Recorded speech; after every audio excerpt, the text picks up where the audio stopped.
നമസ്കാരം. ആഗോള വിപണിയിൽ സ്വർണ്ണ വിലയിൽ ഇടിവ് നേരിടുകയാണ്. എന്നാൽ കേരളത്തിൽ വിലയിൽ മാറ്റമില്ല.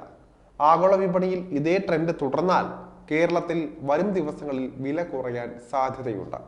കഴിഞ്ഞ ദിവസം നേരിയ മുന്നേറ്റം കാഴ്ചവെച്ച ശേഷമാണ് ആഗോള വിപണിയിലെ ഇടിവ് കാണുന്നത്. അതുകൊണ്ട് തന്നെ ഇപ്പോൾ വില സ്ഥിരത കൈവരിച്ചു എന്ന് പറയാൻ സാധിക്കില്ല. ഈ മാസമാണ് സ്വർണ്ണവില സർവകാല റെക്കോർഡിലേക്ക് എത്തിയത്. 57,000 കടന്ന് പവൻ വില കുതിക്കുമെന്ന് കരുതിയിരിക്കെ നേരിയ ഇടിവ കാണുന്നുണ്ട് ഇപ്പോൾ. എന്നാൽ തിങ്കളാഴ്ചയിലെ വിലയിൽ തുടരുകയാണ്. ഇപ്പോഴും ക്രൂഡ് ഓയിൽ വിലയിൽ മുന്നേറ്റമുണ്ടായിട്ടുണ്ട്. ഡോളർ സൂചിക ഉയർന്ന നിരക്കിൽ തന്നെ തുടരുകയും ചെയ്യുന്നുണ്ട്. പശ്ചിമേഷ്യയിലെ രാഷ്ട്രീയ യുദ്ധ സാഹചര്യമൊക്കെയാണ് സ്വർണ്ണവില വൻതോതിൽ ഉയരാൻ കാരണമായിട്ടുള്ളത്. കേരളത്തിൽ ഇന്ന്, അതായത് ഒക്ടോബർ 8 ചൊവ്വാഴ്ച, ഒരു പവൻ സ്വർണത്തിന് 56,800 രൂപയാണ് വിലയായിട്ട് കൊടുക്കേണ്ടത്. ഗ്രാമിന് 7,100 രൂപയും കൊടുക്കണം. 18 ക്യാരറ്റ് സ്വർണം ഗ്രാമിന് 5,870 രൂപയാണ് നൽകേണ്ടത്. അതേസമയം വെള്ളി വിലയിൽ ഇന്ന് നേരിയ ഇടിവ് ഉണ്ട്. ഗ്രാമിന് 2 രൂപ കുറഞ്ഞ് 98 രൂപയായിട്ട് താഴ്ന്നിട്ടുണ്ട്. ആഗോള വിപണിയിൽ ഔൺസ് സ്വർണത്തിന് $2,643 വില കുറഞ്ഞിട്ടുണ്ട്. സ്വർണ്ണവില ഓരോ ദിവസവും രാവിലെ വ്യാപാരം തുടങ്ങുന്ന വേളയിൽ പുതുക്കി നിശ്ചയിക്കുകയാണ് പതിവ്. ആഗോള വിപണിയിലെ വില, മുംബൈ വിപണിയിലെ വില, ഡോളർ, രൂപ നിരക്ക് എന്നിവ പരിശോധിച്ചാണ് വില പുതുക്കുന്നത്. പവൻ, ഗ്രാം സ്വർണ്ണ വിലയാണ് ജ്വല്ലറികൾ ബോർഡിൽ പ്രദർശിപ്പിക്കുക.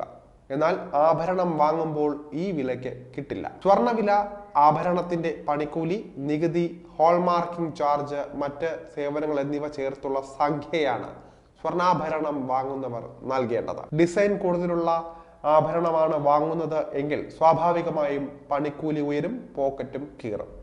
അപ്പോൾ സ്വർണ്ണവിലയും കൂടും. പണിക്കൂലി ഈടാക്കാതെ ആഭരണം നൽകുന്ന ജ്വല്ലറികളും ഉണ്ട്. വിശദമായി ചോദിച്ചറിഞ്ഞ ശേഷമേ ഇത്തരം ഇടപാടുകൾ നടത്താൻ പാടുള്ളൂ. പണിക്കൂലി ഈടാക്കാതെ ആഭരണം നൽകുന്ന ചില ജ്വല്ലറികളും ഉണ്ട് നമ്മുടെ നാട്ടിൽ.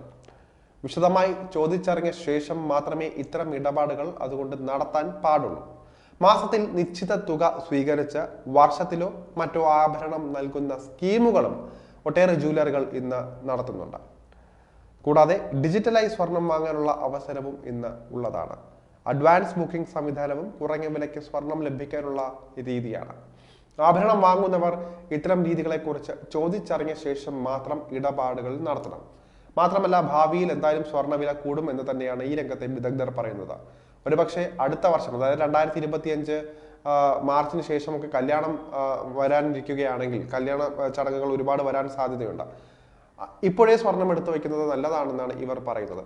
കാരണം സ്വർണ്ണവില എന്തായാലും 60,000 70,000 അടുത്ത വർഷം കടക്കും എന്നാണ് ഇവർ പറയുന്നത്. 80,000 രൂപ വരെ എത്തുമെന്നും ചിലർ പറയുന്നുണ്ട്. അതുകൊണ്ട് സ്വർണം പരമാവധി ഇപ്പോൾ വാങ്ങി വെക്കുക. അല്ലെങ്കിൽ അതിന് പറ്റുന്നില്ല എങ്കിൽ പോലും അഡ്വാൻസ് ബുക്കിംഗ് സൗകര്യങ്ങളും, 1 വർഷം വരെ നീളുന്ന അഡ്വാൻസ് ബുക്കിംഗ് സൗകര്യങ്ങളും ഇപ്പോൾ ജ്വല്ലറികൾ ഏർപ്പെടുത്തുന്നുണ്ട്. ആ ഒരു രീതി പിന്തുടരുക. ഇത് വലിയ രീതിയിൽ നിങ്ങളുടെ പണം ലാഭിക്കാൻ സഹായിക്കുന്നുണ്ട്. അതുകൊണ്ട് തന്നെ ഇത്തരം രീതികളിൽ ഇന്ന് നാളേക്ക് നിൽക്കാതെ ഇന്നേ തന്നെ നിങ്ങൾ എന്തെങ്കിലും സ്വർണവുമായി ബന്ധപ്പെട്ട് വാങ്ങുകയോ അല്ലെങ്കിൽ അഡ്വാൻസ് ബുക്കുകയോ ചെയ്യുന്നത് നല്ലതായിരിക്കും. എന്തായാലും സ്വർണ്ണവില നമുക്ക് പ്രവചിക്കാൻ സാധിക്കില്ല. എന്തായാലും കൂടാൻ തന്നെയാണ് സാധ്യത. ഡോളർ സൂചിക 102.40 എന്ന നിരക്കിലാണ് ഇപ്പോൾ ഉള്ളത്. ഇന്ത്യൻ രൂപ 83.94 എന്ന നിരക്കിലാണ് ഉള്ളത്. ക്രൂഡ് ഓയിൽ വില അല്പം കയറിയിട്ടുണ്ട്. ബ്രന്റ് ക്രൂഡ് ബാരലിന് $79 എത്തിയിട്ടുണ്ട്. സമാനമായ മറ്റ് ക്രൂഡുകൾക്കും വില ഉയർന്നിട്ടുണ്ട്. പശ്ചിമേഷ്യയിലെ സംഘർഷ സാഹചര്യത്തിൽ അയവ് വന്നാൽ മാത്രമേ എണ്ണ വില ഇനി കുറയുകയുള്ളൂ. ഈ സാഹചര്യം ഇന്ത്യ ഉൾപ്പെടെയുള്ള എണ്ണ ഇറക്കുമതി രാജ്യങ്ങൾക്ക് തിരിച്ചടി കൂടിയാണ്.